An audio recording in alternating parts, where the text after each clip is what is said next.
Bienvenidas compañeras, compañeros a esta nueva emisión de Alternativas. Andrés Chiriboga, sociólogo, doctorado en economía y ahora está haciendo doctorado en economía en Francia y ahora está haciendo un posgrado en la UNAM en México.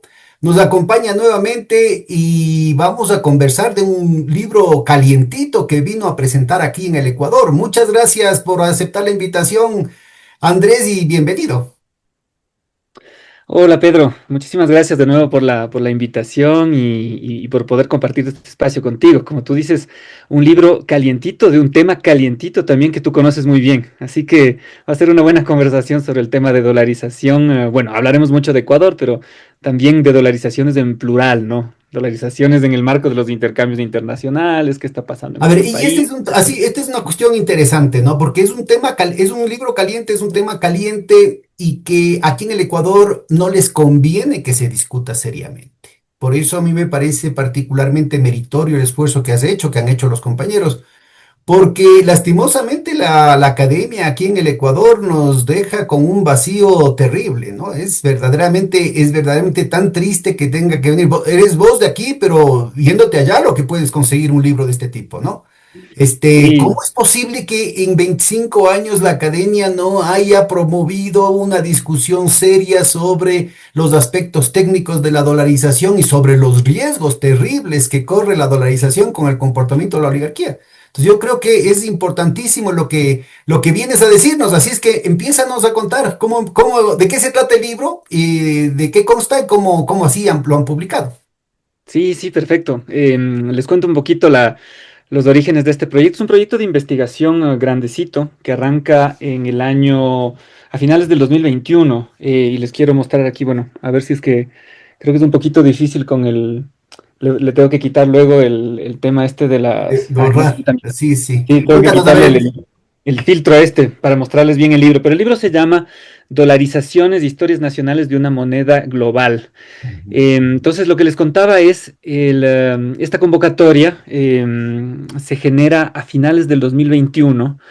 Es un argentino que nos convoca inicialmente, Ariel Wilkis, un colega sociólogo, que trabaja mucho el tema del dólar en la historia de Argentina. Él, de hecho, con una colega, con Mariana Lucy, tienen un libro que se llama El dólar, una historia argentina. Y en Argentina, digamos, a pesar de que se ha discutido y últimamente incluso una discusión sobre la posible dolarización formal de la economía, ya, digamos, la penetración del dólar allá es una historia que tiene como 50 años, ¿no? Entonces han convivido con el dólar y efectivamente ellos han hecho un trabajo bien interesante, ¿no? Una recuperación histórica, viendo el rol de los medios, el rol de las élites políticas en la historia de la dolarización en Argentina. Entonces, Wilkis, a finales del 2021, hace una convocatoria y empieza a contactarnos a colegas que estábamos trabajando sobre el tema de la dolarización en diferentes partes del mundo, con esta idea de que las tesis, las cosas que nosotros estábamos investigando para cada uno de los países, era importante ponerlos en clave comparada. ¿Cierto? Para tener una buena idea de qué es lo que pasa en cada uno de los países, era importante trabajarlo, digamos, ver lo que estaban estudiando en otros lados. Y además, removiendo algunas convenciones de la economía ortodoxa, sobre todo con respecto a las dolarizaciones, ¿no es cierto?, que se han vuelto ya ley y que casi no se pueden discutir, y se han conectado con los sentidos comunes de la gente. ¿No es cierto? Esta idea que no viene de la nada, digamos, uno tiene que entender, a veces hay un componente racional en la visión de la gente, cuando ven, digamos, que en un sistema dolarizado, que en sí mismo, digamos, no es que per se funciona bien, sino bajo ciertas condiciones del sector externo, de la política económica de los gobiernos, ¿no es cierto? A veces activa, a veces dejan un poco hacer lo que sea. eh, la dolarización se comporta de cierta manera. Pero, por ejemplo, en el caso del Ecuador, digamos, hay esta visión, ¿no es cierto? Con la estabilidad, digamos, baja inflación, digamos, y de cierta manera se entiende, digamos, que la gente diga, bueno, parece que el modelo dolarizado per se, digamos, es una panacea, ¿no es cierto? Es un sinónimo de estabilidad, de confianza, etcétera. Cuando eso oculta, ¿no es cierto?, las verdaderas restricciones de la dolarización y entender que son un conjunto de factores, ¿no es cierto? El comportamiento de los precios de las materias primas, la política económica, que te muestran la buena o te muestran la mala cara de la dolarización.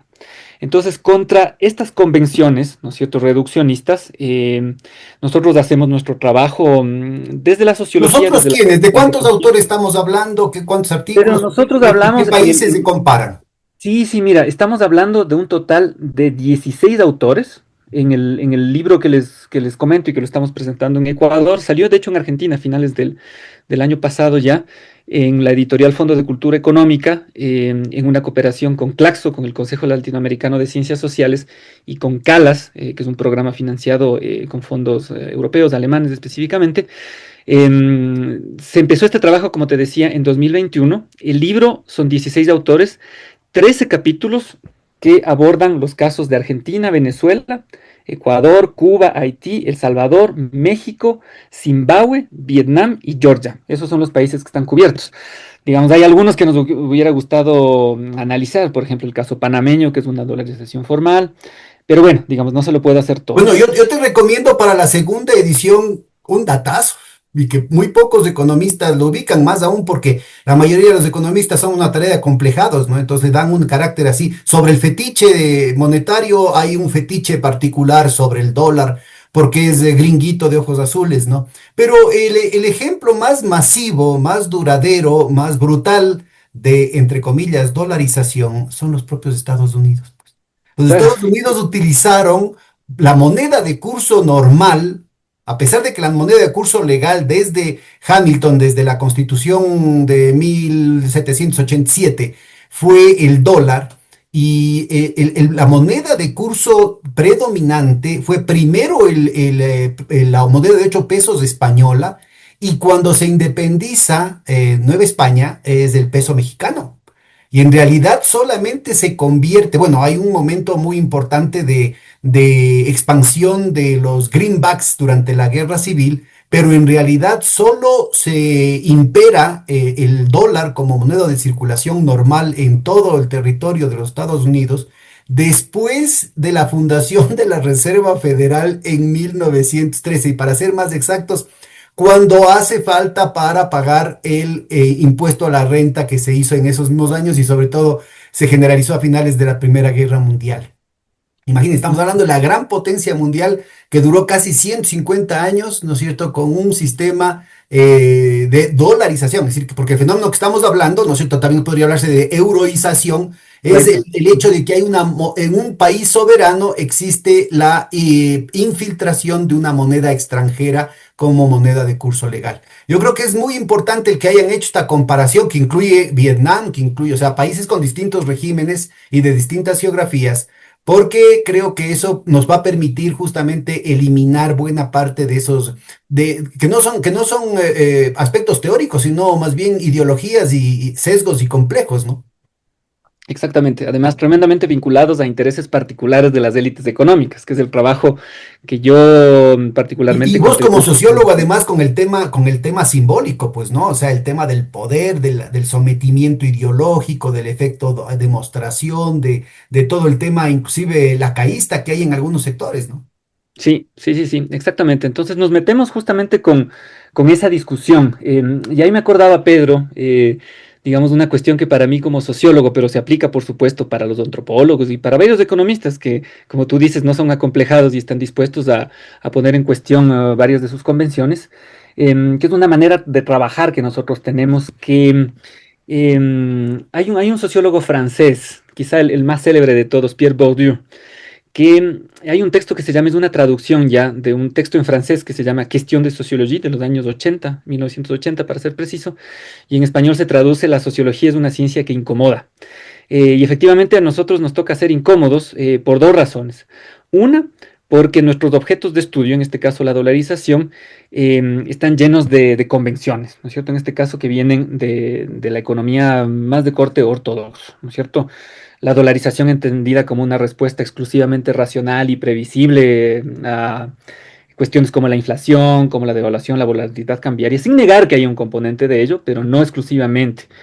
Además, en las dolarizaciones, siempre hay que tener en cuenta que hay procesos anteriores, ¿no? A veces la gente cuando piensa en Ecuador, por ejemplo, dicen, bueno, la dolarización desde el año 2000 y se olvidan que hubo todo un proceso anterior que decían, ¿no es cierto? Y si uno revisa la literatura económica convencional, dicen es un proceso espontáneo y homogéneo. Es como que todo el mundo se comportaba igualito con respecto al dólar. Todo el mundo tenía los mismos intereses, todo el mundo es igual ante el dinero, que es una cosa que la economía heterodoxa, pues keynesiana, ha criticado muchísimo. Bueno, Entonces nosotros jugamos en esa cancha. se ve que eres bien, debes ser comunista, oye, porque todo el mundo sabe que la señora que vende caramelos a las afueras del estadio también tiene sus activos en Nueva York, la City de Londres, tiene derivados financieros, bitcoins, etcétera, etcétera. Vos más que vienes con estas cosas que nos incomodas tanto. Entonces, en todo caso, lo que te decía, nos toca incomodar, porque criticamos lo que son convenciones, en este caso de la ciencia económica, y por otro lado, trabajamos en una cancha que es el día a día de la gente, ¿no es Claro. cierto? A diferencia de algunos científicos que, digamos, ven cosas que ni nos pensamos, ¿no es cierto? Los físicos, los químicos, cuestiones que son tremendamente importantes para la vida, pero que no están en el día a día de la gente, nosotros trabajamos con lo cotidiano, ¿no es cierto? Y en este caso es el uso de la moneda. Entonces la gente tiene ideas, vengan de donde vengan, que dice, bueno, yo sé cómo es el dinero, yo sé que el dólar es de estabilidad, yo sé que el dólar ha sido bueno, entonces nos toca trabajar ahí, nos toca incomodar, como decía Bourdieu. Entonces todos los que estamos en este libro somos incomodadores profesionales, de cierta manera. Incluso hay algunos economistas, ¿no? Hay un colega que trabaja el caso de Zimbabue, que de hecho es economista, y que va a, digamos, a trabajar sobre las convenciones que existen sobre la dolarización. Por supuesto, esto tiene que trabajarse de manera seria, ¿no? Contrarrestando una cosa que tú decías. A veces la postura de ciertos colegas economistas es tremendamente ideológica y con una economía política detrás, ¿no es cierto? Están representando intereses claros. Y hay poquísimo trabajo, ¿no es cierto?, empírico, de datos que sustenta estas tesis, ¿no es cierto? Entonces, eso es lo que nosotros hemos querido hacer. Entonces, en 2021 arranca esta convocatoria, juntamos esfuerzos con unos recursos de los auspiciantes que te decía, Clax o Calas, logramos reunir unos fondos para hacer investigación. En mi caso, ¿no es cierto?, particularmente con una colega de Flaxo, que le invité a trabajar porque me interesaba hacer una sociología de medios también. Yo trabajo el tema de dolarización específicamente viendo a las élites, ¿no es cierto? ¿Cuáles son los intereses? ¿Cuáles fueron en los años 90? ¿Cuáles fueron al momento de dolarización? ¿Y cuáles son en el momento actual? Donde incluso, y eso podemos volver después, si es que llegan a, digamos, a atacarle tanto a la dolarización, porque ellos son grandes acusadores, ¿no? De que hay académicos, de que hay políticos que son desdolarizadores, cuando efectivamente son ellos los que le están vaciando de dólares a la economía. Bueno, Pero ahí yo pienso, está clarito, ¿no? El tema de, bueno, del Diego Borja, pero del Andrés Arauz no han parado hasta que ya tienen una han parado de acusación atacar. formal, ¿no? Es decir, ahí la Sí, persecución es de todo tipo, mediática, judicial, de todo tipo, ¿no? sí, sí. Entonces, cuando efectivamente, y esa es una cosa, esta es la contribución específicamente del capítulo que yo trabajo con mi colega Isabel, es mostrar que las élites siempre han tenido un plan. Y a veces el plan se alinea, a veces se van élites contra otras élites, y hay que tener en cuenta que en momentos de cataclismo económico, con respecto a la política monetaria, pueden tener planes diferentes. Entonces, es una invitación también a pensar que si en algún momento le vacían de dólares a la economía, ellos, no el Andrés Arauz, porque el Andrés Arauz, ¿qué va a hacer? Pues digamos, con sus reflexiones técnicas, etcétera. El Diego Borja, ¿qué va a hacer? Pero son ellos efectivamente los que sí controlan, ¿no es cierto?, los flujos de divisas y están vaciándole la economía y apuntalando ese Bueno, yo me vaciamiento de acuerdo, dólares a punta de deuda. uno de los políticos más, digamos, duraderos de representantes de la oligarquía ecuatoriano, César Ron, lo dijo en un evento que estábamos en plena pandemia y circuló, ¿no es cierto? Se notaba que era una cuestión estructurada porque decía, señor presidente, no cabe duda de que ya no hay cómo seguir más con la dolarización. Hay que salir Ujú, de la dolarización. Lo claro. dijo así. Y en ese entonces, bueno, era dirigente de los gremios empresariales, los gremios empresariales no le dijeron nada, era dirigente del Partido Social Cristiano, Nebot no le dijo nada, después se pasó a Creo, Guillermo Lazo tampoco le dijo nada. Es decir, era clarito que era esa situación y después fue el propio Dajic el que empezó a decir, bueno, ya la dolarización ya no nos está sirviendo. Y obviamente Exactamente. los medios de comunicación, que insisto, todas las opiniones son respetables, pero hay que argumentarlas, ¿no? Y sobre todo entender lo que me parece, es lo que tú estás subrayando, me parece que es fundamental, porque no son voces aisladas, sino que representan el interés de un sector de la oligarquía que tienen poder real para hacer cumplir sus cosas, para tener profecías autocumplidas, para hacer que sus intereses prevalezcan sobre los intereses de la sociedad, ¿no? Exactamente. Entonces, como tú decías, eso era una de los datos que quería compartir con las personas Ah, que mira, escuchan tu has hecho programa. seguimiento Justamente era, entonces de estos temas. Entonces lo tienes sí, registrado. por Porque supuesto, después digamos. desapareció ese video, ¿no? Yo Claro, inmediatamente lo denuncié y inmediatamente también desapareció el video. han Qué bueno tratado, que han lo tratado tienes de registrado. ocultarlo, han tratado de ocultarlo mucho, pero está todavía disponible. Me parece, hay unas páginas Facebook donde está disponible. Es una Mandarás. comparecencia, es una comparecencia, sí, hay que circularlo, me parece, a raíz de esto. Es una comparecencia cuando se estaba discutiendo la mal llamada Ley de Defensa de la Dolarización. Ahí es cuando justo en el marco de la comparecencia en la comisión se le va, digamos, demostrando que efectivamente las élites directamente o sus intelectuales, ellos sí tienen, digamos, un plan. Uno para la dolarización total, pero como nosotros nos metemos a estudiar en los años 90, también están bien cómodos y les saben sacar renta a los regímenes monetarios mixtos, ¿no es cierto? Siempre y cuando puedan jugar con los activos, con los pasivos, ¿no es cierto? Son buenísimos para licuar sus pasivos, ¿no es cierto? Que están en otra moneda, en una moneda más débil, protegen sus A activos ver, dolarizados. esto Entonces, es yo un creo que esquema que ya tiene. deberías contar. Esto está en tu artículo con Isabel Ramos, nos cuentas, ¿no? Esto está en el artículo con Isabel Ramos, Ya, pero a efectivamente. ver, yo creo que para nuestra audiencia sería muy importante si nos detallas cuáles son los mecanismos a través de los cuales ellos ganan de la existencia de la moneda nacional y del dólar como un instrumento de especulación. Ujú, exactamente.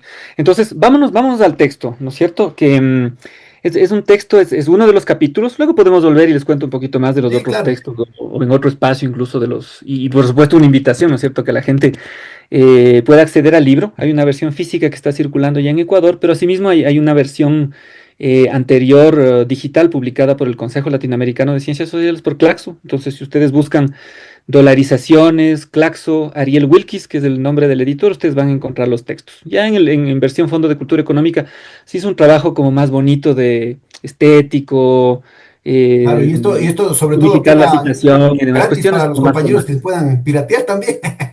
Claro, lo importante es que circule la información, sobre todo si Así es. nuestro No, no, afán yo creo que está muy es... importante. Lo que te estoy Sí, sí, leyendo me sí. parece que es absolutamente indispensable que las compañeras, los compañeros te lean.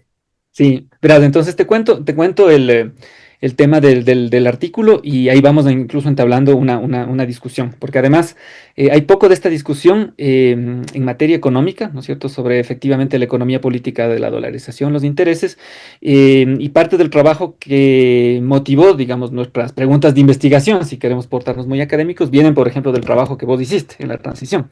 Entonces vos tienes mucho que decir ahí de este tema, así que no dudes, digamos, en saltar y Sí. contribuir a esta historia. Un poco desde una visión más heterodoxa, post-keynesiana del dinero, que se ha trabajado muy poquito, lamentablemente, en Ecuador. En todo caso, em, nosotros lo que decimos es, primero hay que irse bien atrás, ¿no es cierto? Hay que recuperar bien la historia de la dolarización, más allá del decreto dolarizador del 9 de enero del año 2000, de las leyes Troles que le dieron forma a la dolarización. Entonces vamos un poco más atrás porque vemos dos cosas, ¿no es cierto? Lecciones aprendidas para entender qué pasó en ese momento, pero también que nos permiten leer el momento actual de la dolarización en el Ecuador. Y por otro lado, ¿no es cierto? Entender esas correlaciones de fuerzas, de esos intereses, de esa economía política, del repertorio donde convivieron sucres y dólares en los años 90, te deja unas lecciones interesantísimas para leer otros procesos de dolarización informal, como el caso venezolano, como el caso argentino, donde nosotros estamos generando algunas alertas. Incluso ya hay algunas decisiones de política económica que uno diría, pero en Venezuela, ¿qué están haciendo? O sea, si son antigringos, ¿cómo están permitiendo que se dolarice la economía? Son lecciones aprendidas, son alertas que se pueden generar para ese caso. Entonces, lo que nosotros decimos es, si ustedes ven la memoria que ha quedado, digamos, en la historia económica y en los análisis más convencionales, es que cuando empieza a entrar el dólar en la economía ecuatoriana, se trataba de un proceso espontáneo y homogéneo, ¿no es cierto? Esas son las dos grandes palabras que se utilizan en los medios, en la historia económica y, digamos, en los nombres que todavía resaltan por ahí, ¿no es cierto? Cuando uno busca dolarización en Ecuador, salta siempre el nombre de Marco Naranjo Chiriboga, por ejemplo, ¿no es cierto? Que es un personaje que trabajó en el Banco Central, gran defensor de la dolarización, que decía, ¿no es cierto? Esto era un clamor popular, era una cuestión homogénea, toda la gente pedía dolarización, ¿no es cierto? Entonces nosotros entramos ahí y decimos, verán, un ratito, nosotros tenemos evidencia de que esto no fue ni tan espontáneo ni tan homogéneo. Entonces, nosotros primero decimos, vamos allá y lo que vamos a ver, entre otras cosas, es que en ese proceso había claritos intereses de las élites, que además estaban chocando entre ellos. O sea, no es que estaban ahí, ahí al unísono las élites, sino había unas élites, sobre todo de la banca serrana, que tenían una posición, que estaban bien cómodos con la penetración del dólar en la economía ecuatoriana, pero que conviva con el sucre. Entonces ellos ya habían encontrado un terreno para generarse utilidades, ¿no es cierto? Más allá del giro en el negocio que uno espera de la banca, ¿no? La banca coloca crédito y hace renta a través de eso. En Ecuador, la verdad, no funciona así. Siempre han encontrado otros mecanismos para Bueno, fabricar renta. 200 años de historia republicana, los exportadores y los banqueros siempre utilizaron la devaluación como un instrumento para privatizar las ganancias y Ujú. socializar las pérdidas. O sea, un gran salvataje cada vez que les daba la gana. Y eso se les ha cerrado el Ahí tienes grifo. la documentación, Así es pues, que la ahí se hipótesis aplicó. que enunciaste al principio es fundamental porque ahorita quienes están poniendo en riesgo la dolarización son precisamente los agroexportadores y los banqueros.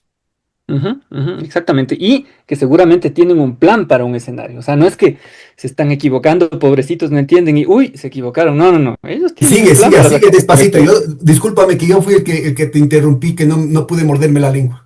No, no, Pedro, pero esto es una discusión de lado y lado. Además, la audiencia que te sigue tienen esto clarísimo, pero vos sabes un montón sobre dolarización. Entonces, yo además vengo a este espacio sabiendo que voy a aprender para el próximo capítulo del libro, Ya, para la bueno, para continuación de la la próxima investigación. edición del libro tiene que ser un capítulo sobre la dolarización en los Estados Unidos, ¿no? La dolarización, el uso Exactamente. del peso, porque en el caso, ahí sí, en el caso del peso, de la peseta española y del peso mexicano, ahí sí fue por clamor popular. La gente no le daba la gana de utilizar la moneda que era solamente de la Nueva Inglaterra, ¿no? Era solamente de los banqueros de Nueva York, de Boston.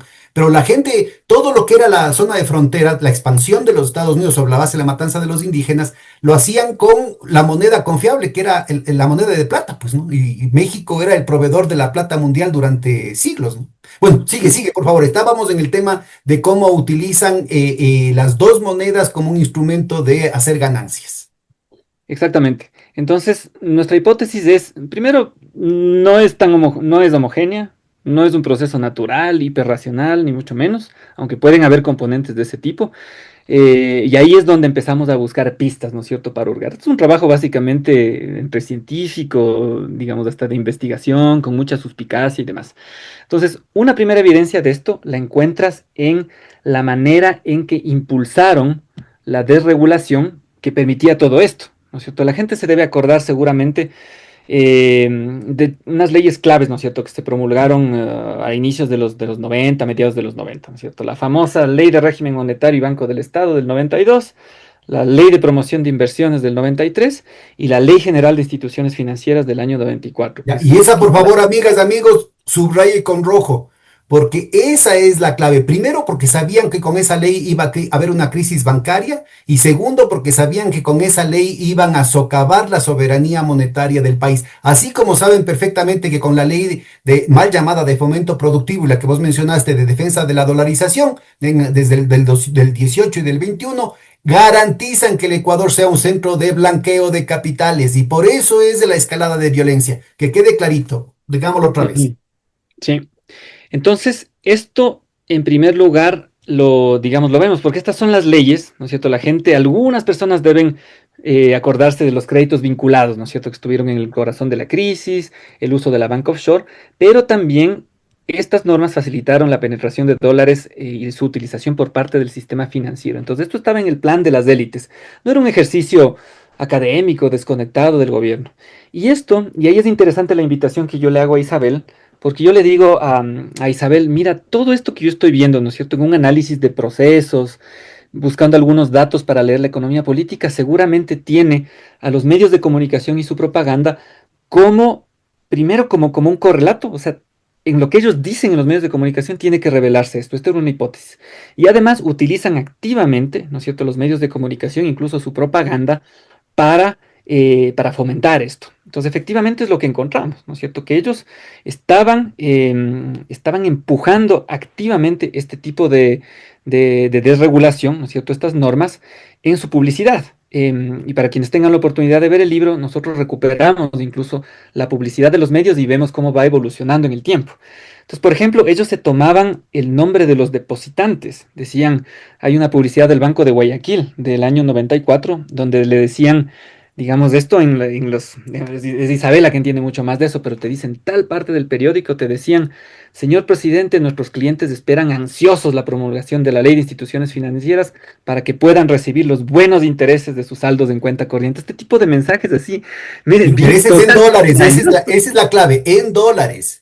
Claro, pero lo que les interesaba sobre todo, sí es que entre los dólares de la economía, pero sobre todo para poder utilizarlos ellos y para que sus activos estén dolarizados, mientras que, bueno, las cuentas corrientes, las cuentas de ahorros, etcétera, seguían denominadas en sucres, seguían yendo al diablo, digamos, para ponerlo en términos muy, muy sencillos, pero ellos se protegían de la devaluación y le sacaban provecho. Entonces, una cosa, ¿no es cierto? Esto, entonces hay evidencia de cómo operaban en medios de comunicación, ¿no es cierto? Ellos decían, son los clientes los que quieren eso, por favor, promulguen esta ley, demostrando sus intereses, ¿no es cierto? Esto no era un ejercicio académico, ellos estaban interesados y como vemos en el texto, toda su publicidad estaba ansiosamente enfocada a esto, ¿no es cierto? A empujar estos esquemas, que entre otras cosas, y hay una evidencia,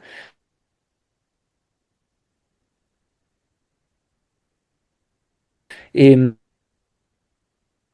94, tú empiezas a tener una mayor ¿Puedes penetración de repetir? dólares, más Se rápido. cortó los últimos 30 segundos. Repite, por favor, esa partecita. Ah, por supuesto. Entonces estaba hablando de una evidencia cuantitativa que hay de efectivamente cómo la dolarización es tremendamente desigual, cómo fue un proceso desigual.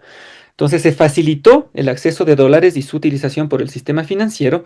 Entonces se ve claramente cómo, si uno revisa, ¿no es cierto?, los activos y pasivos del sistema financiero de manera global, ¿no es cierto? Vemos todos los activos, los- la cartera de los bancos, etcétera, denominada en dólares, y los depósitos de la gente denominada en dólares, vemos que a partir del año 93 o 94 empiezan a crecer, efectivamente, si los comparamos con los finales de los 80, etcétera, donde tú tenías una dolarización del sistema financiero por debajo del 20%. Pero empieza a repuntar, pero empiezan a repuntar sobre todo los activos de la banca, ¿no es cierto? Teniendo en cuenta además que los Es activos. decir, los préstamos que hace la banca en dólares. Exactamente, exactamente. Y por otro lado, ¿no es cierto? Todo lo que son depósitos, las cuentas de ahorro, etcétera, se empezaron a dolarizar, pero poquito, ¿no es cierto? A una velocidad menor hasta que al final, digamos, efectivamente se empiezan a abrir algunas cuentas en dólares, etcétera. Y esto guarda un correlato con la publicidad, ¿no es cierto? Buena parte de los años 90, ellos seguían publicitando las cuentas de ahorros en sucres, etcétera, con súper tasas de interés, etcétera, que estuvo en el corazón de la crisis. Entonces a ellos les interesaba que la gente siga ilusionándose con los dólares, perdón, con los sucres, mientras ellos manejaban, digamos, todos sus activos y todos sus recursos de ellos y los que no son de ellos de manera dolarizada. Una Entonces aclaración, había permíteme para nuestra audiencia. por supuesto, Pedro, sí. Esto que cuenta el Andrés es importantísimo entender, porque además nosotros lo denunciamos en su momento, fuimos objeto de represalias por el gerente del Banco Central de ese entonces. Nosotros denunciábamos que esto iba a pasar, porque lo que en realidad estaba sucediendo es que bajo el pretexto de que es esto de que es el clamor ciudadano, que son los depositantes, los que quieren tener sus depósitos en dólares, los prestatarios que quieren tener sus préstamos en dólares y toda esa cuestión que decían que decían pues las propagandas de los bancos. En realidad lo que tenías es un pretexto porque los bancos solamente te hacen oler el dólar, ¿no es cierto? Y en realidad todos son registros contables. Todo eso lo que significa es muy importante para hacer el paralelo con lo de hoy. Tanto los depósitos que recolectaban supuestamente de los depositantes, como los préstamos que hacían en dólares, estaban solamente con un asiento contable. El momento en que entregaban el depósito en dólares, nunca el que pedía el préstamo recibía los dólares unos sobre otros, sino que tenía un depósito en dólares. Si todo es un tema contable. ¿Para qué le servía al banco si al mismo tiempo lo tenía en el debe y en el haber? Porque con eso, ¿no es cierto?, tenía carta blanca para que en el Banco Central le validen el sacar los dólares afuera. Ujú. Igualito lo que pasa ahorita con la Reserva Monetaria Internacional. mantienen la Reserva Monetaria Internacional intacta, incluyendo las recaudaciones petroleras, incluyendo las recaudaciones tributarias del Estado, para que sirva como cash collateral en las operaciones privadas a través de los bancos privados para fugar capitales. Entonces y ahora. Y es justo esa la clave para entender no solamente el tema de la erosión significativa y sistemática de la dolarización, sino el tema del lavado. Ujú, Entonces y ahora, estos mecanismos son absolutamente cómodos para quien quiere hacer lavado, también para otros, pero de manera fundamental que me expliquen por favor las autoridades, que me expliquen por favor los expertos, como yo pedí que en su momento que me expliquen cómo haces para evitar que eso suceda, cómo haces para controlar, ¿no es cierto? Y resultaba que no podían hacerlo, ¿no? ujú. Abriendo un paréntesis en esto que es bien importante, Pedro, luego regreso además al tema de los activos pasivos y de la banca offshore, que es fundamental para entender la crisis y para entender además la crisis a las que nos están llevando, como tú dices, es el tema del lavado de dinero. Y esta es una reflexión que hemos hecho donde hay muchísima investigación pendiente. Uno, por el lado de las autoridades de control, que no les interesa esto, pero también en el mundo de la academia, donde no se ha trabajado por falta de datos, porque también es un terreno peligroso, digamos, para ciertos sociólogos, antropólogos que hacen etnografía. Es complicado meterse en estos temas, pero es un tema que no se puede dejar de reflexionar cuando se tiene que pensar el tema de dolarización. Y yo pensaba, Pedro, me acuerdo bueno, yo tengo, digamos, mi sombrero académico y tengo mi pasado también en el mundo de la política económica y la regulación, ahí es donde nos conocimos contigo, de las tantas veces que a los banqueros les sentábamos y les decíamos, miren, incluso para una buena gestión de la dolarización nos interesa todo el tema de digitalización de la economía, ¿no es cierto?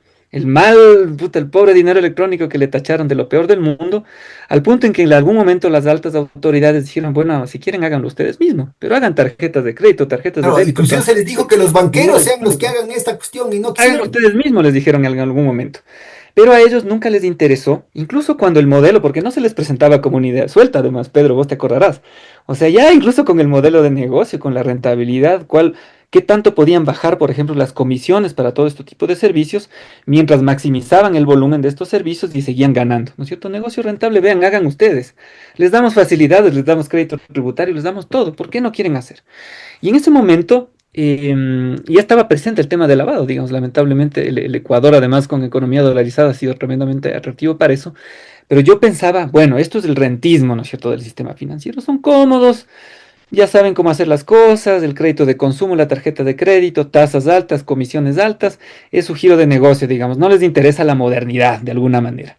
Y yo creo que eso juega un rol, ¿no es cierto? Hay un rentismo del sistema financiero, pero también hay un componente fuerte de permitir el lavado de dólares en cash, ¿no es cierto? El lavado del negocio del narcotráfico se hace en dólares y se hace en efectivo. Entonces, por supuesto que son grandes enemigos de la digitalización de todo este tipo de operaciones, pues si no, ¿cómo lavan el dinero en efectivo que viene de este tipo de negocios? Entonces, ese es un tema que hay que ponerlo sobre la mesa y es fundamental y No, me y esto, parece esto, tú estás muy poniendo el, importante que el lo dedo en digas. la llaga, mano, porque este es un Sí, tema clave. El Ecuador no va a poder recuperar la paz si no cierra el grifo de lavado. El momento en que se cierre el grifo del lavado, porque ya retornaron los créditos vinculados y con toda la desregulación financiera y esto que tú estás mencionando, ¿no es cierto? El Ecuador se convierte en una plaza formidable, pues, para apalancar todo el tema de lavado. Solo ujú. así resulta tan jugoso como para que las mafias internacionales vengan a pelearse por este territorio. El momento en que deje de ser rentable, ¿cómo hacen para sostener la banda de los lobos, de los choneros, los pagos de los altos oficiales de la fuerza policial, de las fuerzas armadas, a los ministros, a los diputados, a los presidentes? ¿Cómo hacen para pagarles? Es imposible. El momento en que se cierre el grifo, condición necesaria pero no suficiente, empieza en serio la reconstrucción del país. Así es, así es. Entonces el tema del lavado importantísimo que lo tengamos muy, muy, muy en cuenta las personas que nos escuchan, además cuando vuelva la calentura electoral. Lo bueno, me parece que ahorita estamos hablando fuera de calentura electoral y se puede hablar un poco más a calzón quitado de la dolarización y de estos temas. Pero cuando vuelva el tema, ¿no es cierto? Es importante que la gente pueda pensar, a ver, cuando la gente habla de dolarización, no es el candidato que dijo esto, el candidato que está en contra o a favor de la dolarización, es pensar, a ver, quién efectivamente está proponiendo una gestión de la dolarización que sea más Claro. coherente, por ejemplo, con buscar un camino para la paz, ¿no es cierto? Si efectivamente quieren luchar contra el lavado, Y que aquí incluso si nadie tiene el efectivamente quieren monopolio de la administrar verdad, ¿no? inteligentemente la Y yo creo dolarización. que sería importantísimo el que que se confronten argumentos con cifras, que el Banco Central salga con cifras, Por el supuesto. Ministerio de Finanzas salga con cifras, la banca privada salga con cifras, y no solamente con insultos, amenazas, anatemas, ¿no? Yo creo que también es importante que se dé un debate dentro de los economistas progresistas, porque recuerda, en ese entonces también dijeron, ¿no es cierto?, economistas progresistas, inclusive algunos que estaban en el gobierno, que la dolarización estaba en peligro si avanzaba el proyecto del dinero electrónico del Banco Central, acuérdate. Y se Sí, sí, sí, retrocedió en eso, ¿no? Es decir, sí, ahora fíjate, están los chinos con dinero electrónico, los europeos con dinero electrónico. Ya Trump dijo que no iba a ser en los Estados Unidos, pero estuvo a punto de salir con Biden todos los países nórdicos con dinero electrónico, pero también en Nigeria con dinero electrónico, en todo lado con dinero electrónico, y no se ha acabado el mundo, pues. Acuérdate, claro. acuérdate, porque eso también valdría la pena con esta compañera que sabe de los temas informáticos, cómo se inventan las interpretaciones y cómo lavan el cerebro a la gente, ¿no? Sí, sí, exactamente, ¿no es cierto? El Ecuador ahí yendo no solo en contra de lo que está pasando en el mundo, en otras economías, sino en contra de una propia gestión, uno, saludable de la dolarización, ¿no es cierto? Porque si vos aumentas la velocidad transaccional del dinero a través de dinero electrónico, transacciones electrónicas, tarjetas, etcétera, si incluso tienes, mira, si el contexto externo, etcétera, se vuelve desfavorable al ingreso de dólares de la economía, tú haces circular los dólares eficientemente en la economía. Entonces es gestión coherente de la dolarización, pero nunca les ha interesado, insisto, por rentistas y porque saben que el negocio de lavado se hace en dólares en cash. Por eso, como tú dices, en algún momento le dio miedo a las grandes autoridades del gobierno, dijeron, bueno, nos echamos para atrás, incluso llegaron a decir, bueno, ustedes háganlo. Y esa me parece que es la prueba más fehaciente de qué es lo que iba a pasar, porque el rato que tuvieron en sus manos, los banqueros mataron el proyecto. O sea, no le Yo por sacaron. ahí tengo, por si acaso, yo tengo por ahí la grabación en Radio Democracia, creo que es entonces, con César Robalino perdiendo la cabeza ahí, gritando, ni sé qué, en torno al tema del dinero electrónico, ¿no? Y que se desenmascararon totalmente. Es decir, yo creo que hay como seguir la pista completa de esto hasta el momento que en el Banco Central, estoy hablando de principios de la dolarización, lo he dicho en varias ocasiones, pero hay documentación en el Banco Central de cómo la Asociación de Bancos Privados, con el Banco del Pichincha dentro o fuera, con el Banco de Guayaquil dentro o fuera, en distintas ocasiones solicitaron al Banco Central que conviertan a Wacovia, el portador del encaje bancario, el portador del fondo de liquidez y la Cámara de Compensación. Es decir, arrancar la soberanía en lo que tiene que ver con la Cámara de Compensación del Banco Central y pasarlo a Banco Guacovia, que a los pocos años se demostró que estaba involucrado en lavado de dinero. Todo Para que eso está por veas. escrito. Que me desmientan Sí. nomás. Sí, sí, ahí lo importante es hacer un trabajo de poner esto sobre la mesa, ¿no? Incluso cuando es incómodo. En todo caso, vuelvo a lo que comentaba, y más bien gracias, Pedro, porque por eso me encantan las conversaciones contigo, porque es como irse complementando, ¿no es cierto? Bueno, Los más sabe banqueros el tenían diablo por qué, hijo, que por diablo vos creo que no nacías en ese entonces, Andrés, ¿qué te pasa? no, ya había nacido, pero era bien chiquito. Bueno, Entonces me ha tocado recuperar la historia, hacer un trabajo arqueológico, ¿no es cierto? Que también nos toca hacer a los sociólogos. Entonces, en todo caso, había un esquema, ¿no es cierto?, de utilizar nosotros, esto era una visión de una parte del sector de las élites, ¿no es cierto? Nosotros utilizamos los dólares para nuestro beneficio, para ponerlo en términos sencillos, y además expulsándolos de la economía, ¿no es cierto? Esa es la visión, ¿no es cierto? Y nosotros, bueno, y luego gestionamos todo el tema de depósitos y lo que le debemos a la gente, lo que ellos tienen en el sistema. Entonces nosotros lo que hicimos, que esto es bien interesante porque me parece que es parte de la rigurosidad de hacer buena investigación y más bien por supuesto que la gente juzgue el trabajo cuando lo puedan leer, dijimos, mira, esto lo vemos nosotros en los balances del sistema financiero. Entonces esto es, por un lado está clarito en términos estadísticos, pero bueno, vamos a preguntarles a los banqueros, pues. Entonces ese fue el cometido que nos propusimos. Y ahí sacamos nosotros dos fuentes. Una, porque ventajosamente, a pesar de que en el Ecuador hay archivos bien, bien pobres de temas mediáticos, y por eso la colaboración con Isabel fue bien interesante. Yo al principio quería hacer mucho trabajo con medios de comunicación audiovisuales, pero no hay tan buenos archivos. Pero en archivos de periódicos, etcétera, sí hay. En todo caso, en los archivos audiovisuales y de periódicos, los banqueros, sobre todo serranos, sí Ahí se por si pueden acaso mezclar. te recomiendo, hay dos grandes que yo conozco, el uno formidable de Francisco Herrera Araúz, tiene un archivo, pero de todo tipo, desde que ellos empezaron, pues, en la cuestión periodística, y otro de Robinson Robles, ¿no? El de Robinson Robles, sí. Para una próxima etapa, lo que habíamos discutido con Isabel es justamente hay que ir a estos archivos personales, ¿no? Robinson, el de Francisco Herrera no conocía yo, Sí, me sí, imagino y no me es sorprende. mucho más, porque lo de Robinson entiendo que es básicamente televisivo, pero Televisivo. Francisco Herrera tiene también audio, o sea, audio de radio y periódicos, ¿no? Ujú.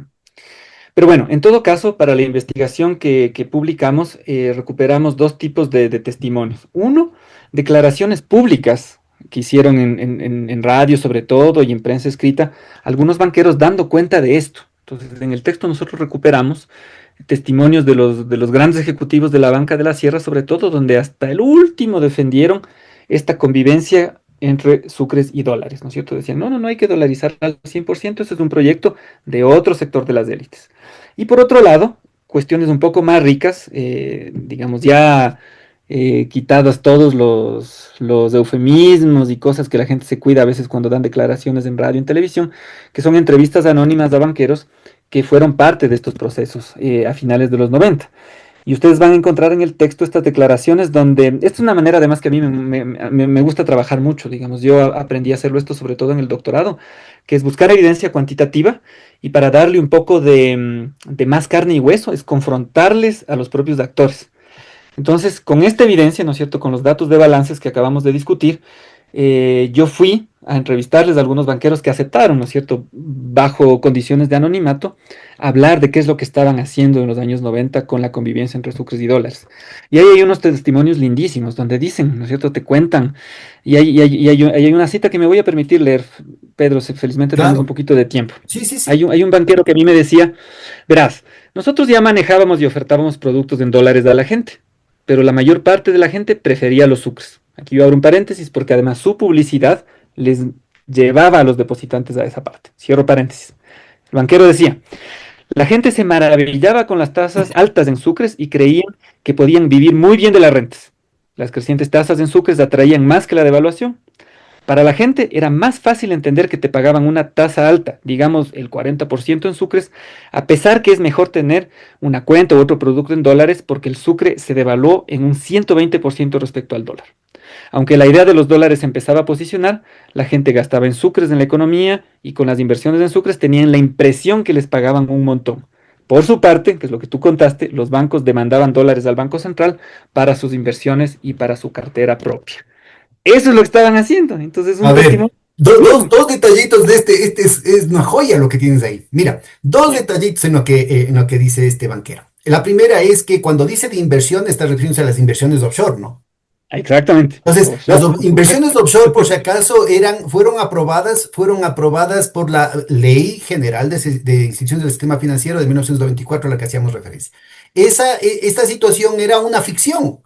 Porque se iban, por ejemplo, gente del Banco Central, de la Superintendencia de Bancos, se iban, ¿no es cierto?, con unos viaticazos, se iban a las Bahamas, a las Islas Vírgenes Británicas, y encontraban en un edificio, encontraban 2.500 plaquitas diciendo de todos los bancos offshore, pero no había nunca. El superintendente de bancos de esas islas se pasaba jugando golf todo el tiempo, no tenía nada que hacer. Era dentro de la misma, en ese entonces eran con distintas gavetas, el mismo archivador con distintas gavetas, ¿no es cierto? Del banco decía esto es offshore. Lo offshore es un eufemismo, es una comedera de cuento para decir esto queda fuera de la jurisdicción de las autoridades nacionales. Es decir, es la opacidad institucionalizada. No tenía nada que ver con la modernidad, que los flujos internacionales, no, nada que ver. Ya, primer punto. Segundo punto es que paradójicamente, ¿no es cierto? En este esfuerzo, como necesitaba toda esta ficción, todo este espejismo de los depósitos y los préstamos en dólares, empezaban a tener una dinámica propia que obligaban a devaluar el sucre. ¿Por qué? Porque como era, era la alcahuetería para tener, ¿no es cierto? Era la pantalla para poder fugar capitales. En realidad lo que estabas es presionando sistemáticamente la balanza de pagos, presionando sistemáticamente al mercado interno de dólares, que porque había que pagar la deuda era cada vez más estrecho, con lo cual, ¿no es cierto? Habían menos dólares y aumentaba la demanda de dólares que antes no existía, justamente para poder seguir fugando. Entonces, todo el tiempo la presión era a que siga subiendo la cotización de dólares, no por las necesidades de la economía ecuatoriana, sino por la especulación y la fuga de capitales. Entonces, Exactamente. ahí estaba armado ya el negocio de los bancos, la diferencia entre la tasa de interés que incluía una tácita devaluación esperada y la tasa realizada de devaluación que la efectuaban la propia presión especulativa de los bancos. Bueno, esto que fue la fuente fundamental de negocios fue también, paradójicamente, el motivo fundamental por la que quebraron los bancos, el descalce Ujú, de balances entre dólares y sucres, porque al mismo tiempo los bancos, ¿no es cierto?, en un manejo irresponsable, no solamente que aumentaban sus activos, sino que aumentaban sus pasivos en dólares por este juego de fuga de capitales, pero los pagos de los clientes que tenían que hacerse en dólares estaban en gran riesgo porque los ingresos de los que pedían un préstamo en dólares estaban en sucres. Entonces, ujú. si había este diferencial en las tasas de devaluación y las tasas de interés, a la final se estaban poniendo ellos mismos la soga al cuello, estaban matando la gallina de los huevos de oro. Perdón, sí, que Así me es parece una que era cosa que está súper muy importante estudiada. para que se ubique qué es lo que está detrás de este testimonio tan importante, ¿no? Sí, sí, sí, sí, sí, que es además de los problemas de liquidez para los bancos se ha estudiado mucho, ¿no? Los currency mismatches que se suelen Cuéntanos, a dar. ver, cuéntanos de eso, ese detalle, a ver, cuéntanos qué dice la literatura al respecto. Sí, o sea, lo que te dicen es justamente lo que tú dices. O sea, cuando tú aumentas agresivamente los activos y también los pasivos dolarizados, en algún momento puedes entrar en un problema de liquidez del carajo, ¿no es cierto? Solo que esto se lee usualmente de, digamos, en términos micro. O sea, se ve un poco a una entidad financiera qué es lo que está haciendo y qué es lo que le puede llevar a la quiebra. Pero lo que yo les mostré, digamos, es utilizar ese concepto visto en términos macro, ¿no es cierto? O sea, todo el sistema básicamente estaba haciendo eso gracias a la desregulación del año 94. Entonces, eso se ve, como les decía, en términos estadísticos y luego, digamos, para reforzar la investigación, dijimos, bueno, busquemos a ver si los banqueros mismos nos cuentan. Entonces, por un lado tienes declaraciones oficiales que son un poquito más generales, más borrosas. Ahí donde ves es más de manera general la defensa de la convivencia del sucre con el dólar, pero luego en estos testimonios un poco más finos, ¿no es cierto? Donde te dicen, vean, básicamente esto es lo que estábamos haciendo nosotros, era parte de nuestro modelo de negocio. Rompiendo además, y esto creo que es importante para la gente, con ese sentido común, ¿no es cierto?, que se tiene sobre la banca, ¿no es cierto? Que la banca trabaja con los ahorros de los depositantes, coloca lo que recibe, digamos que no es verdad, digamos. O sea, por un lado, eh, colocan más de lo que reciben, ¿no es cierto? Crean dinero, ¿no es cierto? Lo que se conoce como la creación secundaria del dinero, en sucres, en dólares, en cualquier tipo de moneda, ¿no es cierto? Que es una gente, a ratos cuando le cuentas de esto a la gente que no sabe de economía, dicen, ¿cómo es posible eso? Pues en mi cabeza es básicamente, ellos reciben nuestra platita y prestan la misma plata, y no es verdad, siempre prestan más de lo que tienen, y están creando dinero en la economía La y eso gente les da un cree que es poder. teoría de la conspiración cuando cuentas que así es como opera el sistema financiero. Claro, dice, cuando crean plata así de la nada, dice, ¿cómo puede ser posible? Dice, eso solo son los bancos centrales y cuando hay moneda propia. Pero efectivamente los que más crean dinero en la economía son los bancos. Eso es una de las cosas, ¿no es cierto? Y además tienen estos otros mecanismos para generar renta, ¿no es cierto? Que uno piensa, pero los banqueros son, o sea, el crédito pues es el negocio de ellos, ¿no es cierto? Y en el caso de la banca ecuatoriana, históricamente, además del crédito, les ha interesado poquísimo, sobre todo el crédito productivo. Ahora, el crédito de consumo, ¿no es cierto? Donde cobran una tasa altísima de interés y es un crédito que está destinado a consumos importados, que además no ayuda a la buena salud de la dolarización. Eso es básicamente lo que les interesa. Pero luego, estos arbitrajes monetarios, cobrarte comisiones altísimas por el uso del cheque, por el uso del cajero, por el uso de la transferencia, esa es la manera en que los bancos operan. Entonces, también es una manera de mostrarle a la gente cómo efectivamente han funcionado los bancos, ¿no es cierto? Que como vos dices a ratos es como, ¿pero qué es eso? ¿Teoría de la conspiración? No, efectivamente así es como funcionan y eso está respaldado en datos e incluso muchas veces en testimonios de ellos mismos, de cómo Bueno, ahora por funcionaron. si acaso para nuestra audiencia, hay un documento temprano de la Reserva Federal de Minneapolis de 1954 que reconoce técnicamente este tema y lo dice con todas sus letras, vinculado paradójicamente a la escuela de Chicago. ¿Ah? O sea, los economistas que estaban en eso eran de la escuela de Chicago, de Milton Friedman. Bueno, había una tradición anterior monetaria que es un poco heterodoxa, ¿no? Pero estamos hablando de la escuela de Chicago, fundada por los Rockefeller, ¿no? Sí, ahí clarita la cuestión. Luego tienes, ya a partir de los años 2000, ha habido más o menos una oleada, ¿no? En la propia Reserva Federal ya en varios documentos los tiene, ustedes pueden chequear allí, pero quien inició esta nueva ola fue el Banco de Inglaterra, que obviamente siguió con el Banco de Canadá, cuando Carney, que es ahora el primer ministro, ¿no es cierto? Fue primero del Banco Central de Canadá, después fue del Banco Central de Inglaterra y después regresó como primer ministro a Canadá. Bueno, bajo la tendencia, la administración de él es lo que empiezan estas cuestiones.